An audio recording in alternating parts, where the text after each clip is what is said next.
বাংলাদেশের এক অনন্য রত্ন হলো সুন্দরবন, যেখানে বাঘের গর্জন, নদীর ঢেউ আর গাছের কোনো ছায়ায় ঢাকা এক রহস্যময় বনভূমি। বঙ্গোপসাগরের কোল ঘেঁষে বাংলাদেশ এবং ভারতের মাঝে বিস্তৃত এই বনভূমির আয়তন প্রায় 10,000 বর্গ কিলোমিটার। এটি এমনই একটি বন যা বিশ্বের সবচেয়ে বড় ম্যানগ্রোভ ফরেস্ট হিসেবেও পরিচিত। প্রাচীনকালে মুঘল সম্রাট আকবরের শাসনামলে সুন্দরবন এলাকায় মানুষের বসতি স্থাপনের প্রক্রিয়া শুরু হয়েছিল।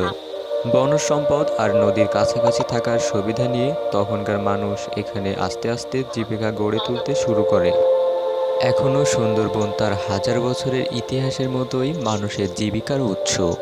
এখানকার মানুষ মাছ ধরা, মধু সংগ্রহ, কাঠ এবং গোলপাতা সংগ্রহের মাধ্যমে জীবিকা নির্ভর করে। কিন্তু এই কাজগুলো করতে গিয়ে তাদের প্রতিনিয়ত নানা চ্যালেঞ্জের সম্মুখীন হতে হয়। সুন্দরবনের সবচেয়ে ভয়ানক বিষয়গুলির একটি হলো বনের ডাকাত দল। এই দলগুলি বহু বছর ধরে এখানে কার্যক্রম চালিয়ে আসছে। বন অঞ্চলের ভেতরে নিজেদের নিরাপদ আশ্রয় তৈরি করে সাধারণ মানুষের হয়রানি করে। আরেকটা বড় ভয়ানক অংশ হলো বনের হিংস্র বাঘ। এই রয়্যাল বেঙ্গল টাইগার বনের শিকারী প্রাণী হিসেবে পরিচিত এবং এটি তার তীক্ষ্ণ বুদ্ধি আর শক্তিশালী আক্রমণ ক্ষমতার জন্য বিখ্যাত।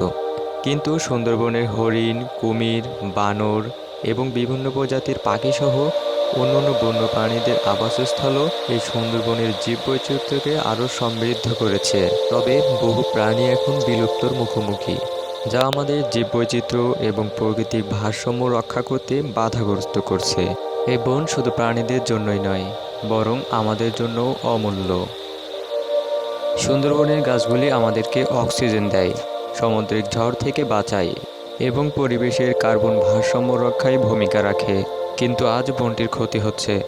মানুষের ক্রমবর্ধমান চাহিদা, অবৈধ গাছ কাটা, শিল্পায়ন এবং জলবায়ু পরিবর্তনের কারণে প্রাকৃতিক সৌন্দর্য নষ্ট হচ্ছে এবং জীববৈচিত্র্য হুমকির মুখে পড়েছে।